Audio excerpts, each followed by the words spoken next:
Halo, selamat malam. Kami dari grup 3 nih untuk kelas etika bisnis. Pembahasan kali ini tentang CSR. Saya Latifah Nur Ilma dan tim grup 3 ini ada Pak David dan Pak Dani. Iya, iya. Malam Pak David. Selamat malam, Bu. Gimana kabar, Iya, Bu? Sehat? sehat Pak. Sehat dong. Alhamdulillah. Gimana Alhamdulillah. puasa? Lancar, Bu, puasa? Lancar Lancar ya. Bu, Pak, lancar. Malam ini Pak, kita ngobrolin CSR nih Pak. Ya, PT Jarum ya, Bu? Iya. Oke. PT Jarum nih menarik ya Pak ya Wah, sebenarnya sangat menarik, perusahaan rokok menarik. nih, iya. Jadi Jadi gimana, Bu, si PT Jarum? jadi PT Jarum nih seperti kita ketahui ya Pak, dia tuh salah Hmm, satu perusahaan rokok terbesar di Indonesia. Kantor ya. pusatnya itu di Kudus nih, Jawa Tengah. Hmm, Berdirinya itu di tahun 1951. hmm, Awalnya tuh pendirinya namanya Oi Wiguan. hmm, Dia beli usaha kecil gitulah di Kudus, namanya Jarum Gramofon. hmm, Kemudian, nah setelah Pak Oi ini meninggal, itu perusahaannya itu yang masih kecil waktu itu dilanjutin sama hmm. namanya Pak Michael Babang Hartono dan Pak Robert Budi Hartono. Nah, merek rokok yang dihasilkan nih mungkin Pak Devi tahu nih, meskipun nggak ngerokok ya Pak. Nggak ngerokok Ada, saya, Bu, iya, tapi saya tahu sih. tahu lah ya. Iya, iya, Ada iya. Jarum Black, Jarum 76, LA Light, masih banyak lagi. Nah, itu juga diekspor ke Hmm, tujuan utamanya ke Amerika sama Jepang. Kemudian kemudian si Jarum ini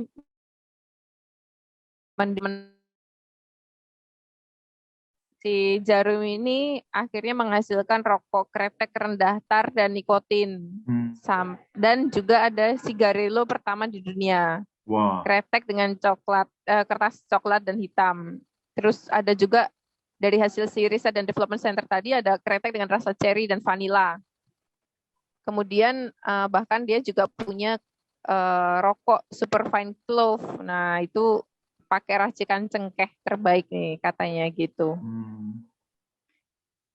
Nah, kan tadi dia ekspornya ke Amerika Serikat nih. Nah, yang Iya, iya. terkenal di sana nih Jarum Super sama Jarum Spesial. Nah, Hmm. sedangkan di Malaysia itu merek yang paling terkenal dari Jarum itu LA Lights. Nah, pokoknya yang asal trendy gitu di Malaysia dia terkenal. Hmm. Akhirnya nih di tahun 2017 ini diketahui si Jarum ini itu berhasil menjual 58,8 miliar batang rokok. Wah, Keren banget besar kan? banget ya. Besar banget. Nah, Iya. ternyata selain rokok ini si Jarumi juga pinter nih. Dia mengembangkan Hmm. unit bisnis lain. Ternyata dia punya BCA nih kan. BCA. Wah, Ada betul betul betul. Polytron. Hmm. Ada perkebunan ya. HPI Argo itu punya dia. Kemudian ada Grand Indonesia itu punya dia juga. Iya, iya. Bahkan dia menambah punya Blibli. Kemudian ada tiket.com, ada Mola, ada Yuzu, ada produk susu juga gitu, Global Dairy Alami namanya.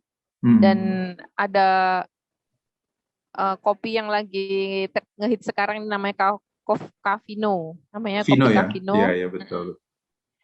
Bahkan terakhir ini Jarum itu juga diketahui mengakuisisi saham Ranch Market dan Five Days Quaison yang ada di Wah, Indomaret ya. iya, iya. Gitu Pak. Iya, Bu. Nah, yang saya tahu, Bu, untuk Hmm. PT Jarum sendiri, nah mereka Hmm. juga salah satu perusahaan rokok yang menerapkan program CSR, Bu. Jadi Ya. program Corporate Social Responsibility Oh. yang ditandai dengan mereka membangun divisi khusus untuk CSR ini, Bu. Nah, Oh gitu. pelaksanaan CSR ini kemudian mereka aplikasikan dengan 5 nilai inti dari perusahaan mereka, dari perusahaan PT Hmm. Jarum ini. Nah, itu yang pertama fokus pada pelanggan, kemudian Hmm. profesionalisme, kemudian organisasi yang terus belajar, kemudian satu keluarga, dan yang terakhir tanggung jawab sosial. Nah, PT Jarum sendiri dalam kurun 60 tahun sudah melakukan berbagai program dan kegiatan lewat Jarum Foundation ini. Nah, yang menjadi pendiri atau founder dari Jarum Foundation ini ya itu owner dari PT Jarum, Pak Robert Budi Hartono, sama Pak Michael ya, Bu. Jadi mereka yang menjadi founder dari Jarum Foundation ini. Nah, kegiatan-kegiatan yang mereka lakukan untuk CSR ini diantaranya ada di beberapa bidang, antara lain bidang pendidikan, kemudian bidang sosial, kemudian bidang lingkungan dan kebudayaan, dan kegiatan-kegiatan itu diimplementasikan dalam 5 program. Jadi ada Bakti Sosial Jarum Foundation. Nah itu mereka kemudian melakukan program Jarum Sumbangsi Sosial yang mereka mulai sejak awal berdiri PT Jarum ini, gitu. Jadi mereka melakukan kegiatan seperti donor darah, kemudian penanganan bencana, kemudian pemberantasan sarang nyamuk, dan bantuan air bersih di tempat-tempat yang sangat sulit untuk mendapatkan air bersih. Nah, kemudian ada juga bakti olahraga Jarum Foundation yang mungkin ini sangat terkenal sekali ya Bu, karena mereka kemudian membangun karakter anak bangsa lewat olahraga, kemudian mereka juga meningkatkan taraf kesehatan bagi masyarakat dengan cara mensupport olahraga di Indonesia. Nah, salah satu olahraga yang sangat terkenal sekali yang disupport oleh Bakti Olahraga Jarum Foundation ini ya bulu tangkis. Jadi nanti mungkin Bu Ilma kan sempat dengar ya ada sedikit masalah ya di olahraga ini ya untuk dari PT Jarum sendiri.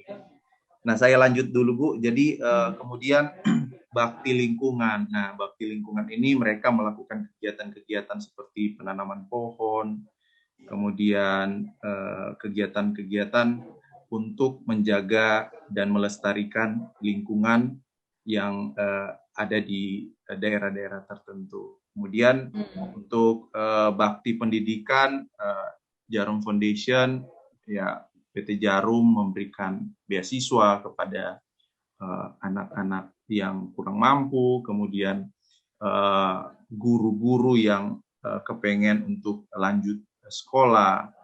Nah, itu mereka kemudian juga memberikan pelatihan-pelatihan.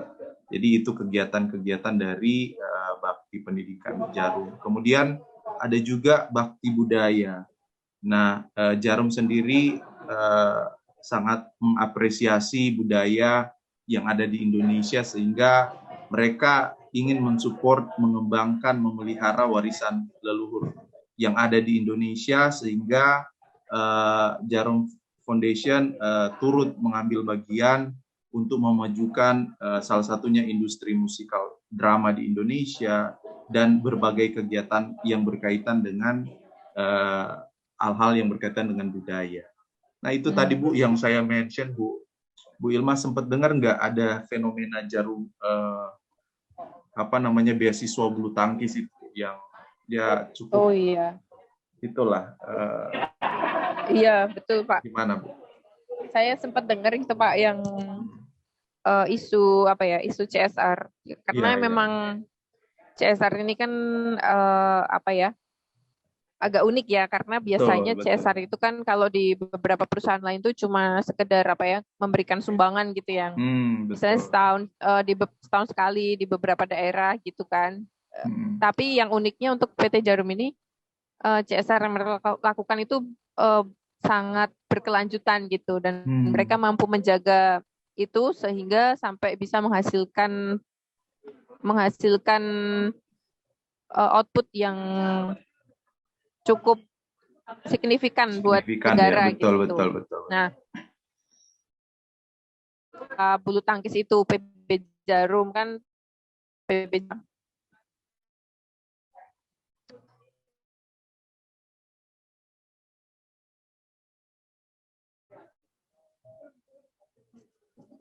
Nah, kalau PB Jarum ini memang didirikan karena Pak Budi Hartono sendiri memang menggemari olahraga bulu tangkis gitu. Oh, dia menggemari olahraga bulu tangkis ya? Betul ya? Ya, dan pada saat itu memang di Indonesia untuk pendidikan atlet bulu tangkis itu memang belum ada. Jadi Pak Hartono ini yang kemudian berjuang untuk membangunnya dari nol gitu. Iya. Kemudian seiring waktu si PB Jarum ini kemudian jadi klub bulu tangkis yang populer dan ternama gitu, dan ternyata bisa mencetak atlet yang berprestasinya tuh internasional. Betul. Nah, ini salah satu CSR yang dinilai paling memberi dampak nih buat PT Jarum dan bagi Indonesia ya. Iya. Total atlet bulu tangkis berprestasi di negara ini tuh 50%-nya itu berasal dari klub PB Jarum gitu. Nah, PB Jarum ini nggak cuma mencetak atlet berprestasi nih Pak, tapi juga mereka ada pembibitan sejak anak-anak. Mereka itu ceritanya tuh merekrut calon atlet yang udah diseleksi melalui audisi. Kemudian kehidupan mereka sehari-hari dibiayai nih sama PB Jarum sampai mereka tuh juga dijamin pendidikannya. Kemudian dijamin kelayakan hidup si atlet ini. Jadi kan semangat ya gitu. Sampai PB Jarum itu juga membiayai atlet untuk ikut open turnamen bulu tangkis di dalam dan di luar negeri. Bahkan si Kementerian Pemuda dan Olahraga pun mengakui gitu kalau Jarum ini mitra potensial untuk pengembangan olahraga bulu tangkis. Saking berdampaknya gitu. Nah, kemudian pada suatu hari nih di 2019 itu ceritanya si Jarum itu kan ngadain audisi untuk pembibitan atlet muda bulu tangkis gitu kayak yang tahun-tahun sesudahnya. Iya, betul. Tahu-tahu dia tuh dapat tudingan serius nih dari Komisi Perlindungan Anak Indonesia dan Yayasan Lentera Anak. Tuduhannya tuh nggak main-main, Pak. Jadi di PB Jarum ini dituduh gini, kalian sudah melakukan eksploitasi anak di usia dini. Parah ya. Gitu. Parah dimana sih, pada saat audisi atlet muda dengan usia anak dan remaja ini, masalahnya itu satu. Mereka itu, anak-anak ini yang diseleksi ini, mereka itu pakai kostum yang ada tulisan dan logo merek Jarum yang ya, cukup mencolok gitu. Betul. Ya. Karena ini klub punyanya Jarum. Jadi otomatis Jarum gitu kan. Iya, betul sih. Sementara Jarum sendiri itu merefer ke merek rokok gitu. Orang pasti tahu lah itu merek rokok gitu loh. Iya. Nah, betul. si yayasan tadi, Yayasan Komisi Perlindungan Anak Indonesia sama Yayasan Lentera Anak itu sepakat bahwa PB Jarum dan PT Jarumnya itu sudah melanggar peraturan pemerintah nomor 109 tahun 2012. Itu tentang pengamanan bahan yang mengandung zat adiktif berupa produk tembakau bagi kesehatan. Nah, tuduhan pasal yang dilanggarnya apa aja nih gitu. Ini ada 3. Yang pertama,